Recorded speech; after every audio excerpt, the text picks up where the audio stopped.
I know for me, I've been single for almost 3 years, we'll say 2.5 years at this point. I was in a long term relationship that was over 9 years. I was in that relationship longer than most people are married, side point. But I took time to work on me for a little bit. And since then, I've realized that finding a significant other or a long term companion is not very easy.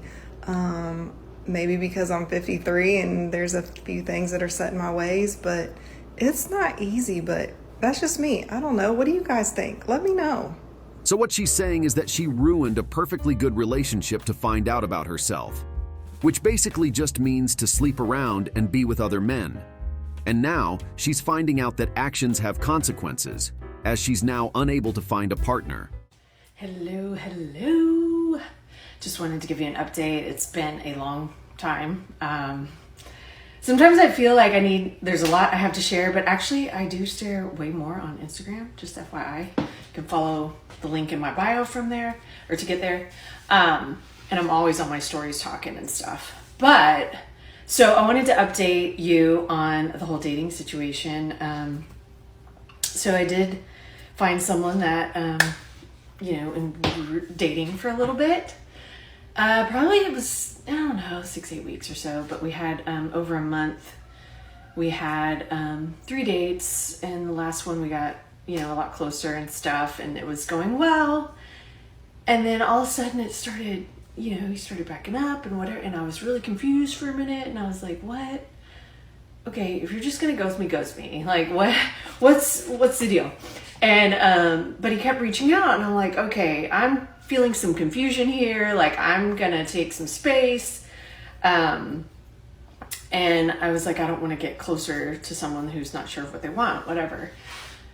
But I was like, how could I read this guy totally wrong? And I was just really like, what happened?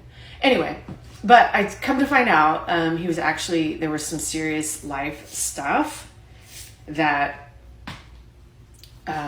was happening or is happening, that he's going through, and it's serious stuff.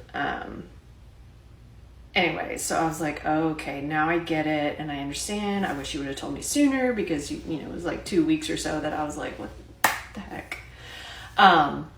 So anyway, we just backed off, and he's going through his stuff, because he obviously cannot focus on courting a woman, which I get it, but at the same time, it's like, what? I don't know.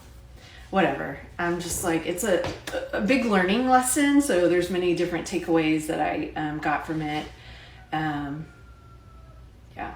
So that's that. I'm back to what I was before I was talking to him, and that's just single and doing my thing and living my life, traveling, taking care of my teens, and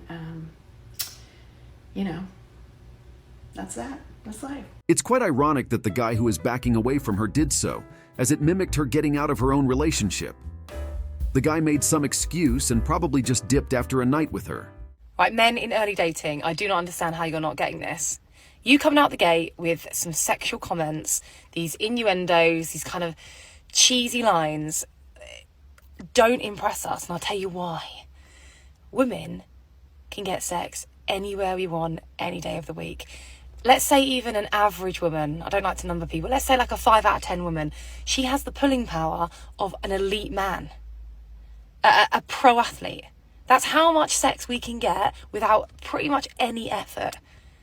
And when anything is in abundance like that, it loses its value. We get sexual comments all day, every day, and we have done pretty much since we were about 13. It's boring to us. It's boring. When you have too much of anything, it loses its value. So you have to understand, if you're trying to date a woman who is, I don't know, you think is attractive, she's had this her whole life, you coming out with some cheesy sexual innuendo isn't impressive. I can get sex tonight, every day of the week if I wanted to, with no effort. No effort whatsoever, if that's what we wanted. You got to stand out from the crowd. Be respectful, generous, be organised, be consistent, be polite. Do all of the things that maybe we haven't seen our whole adult lives. The comment about, oh, I'd love to join you in the shower. Do you know how many men do that? It's making us feel sick. I love how women like this think they're speaking for every woman. Not all women are the same, and some will definitely like this type of approach. And she tries to get away with saying that a 5 out of 10 woman has the same pulling power as a top-level man? Is she crazy? I think the answer is quite obvious. Also, let's not pretend that if a man who's high value were to approach her, she wouldn't say no to him if he says a cheesy pickup line. For women, it's mostly about looks, and not what you say or even how you say it.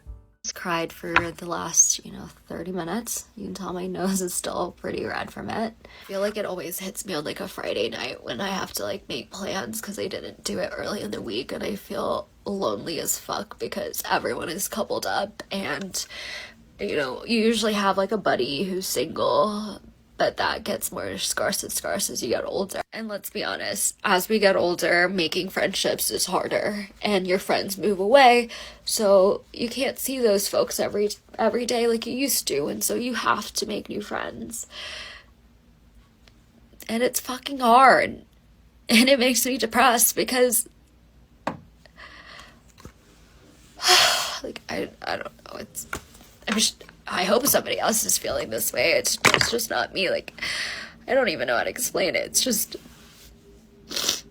I just didn't think at this point I'd be where I am today. Here I am crying about being alone. Yeah. This is a typical delusional woman who's hit the wall. She's the type who chases the popular guys and no one else. And now she's feeling sorry for herself and is obviously begging for attention. It's shocking how manipulative and dumb some women can be. I bet you she's expecting to see all these men in the comments feeling sorry for her or trying to cheer her up, but no one should ever waste their time on women like this. Thank you for watching.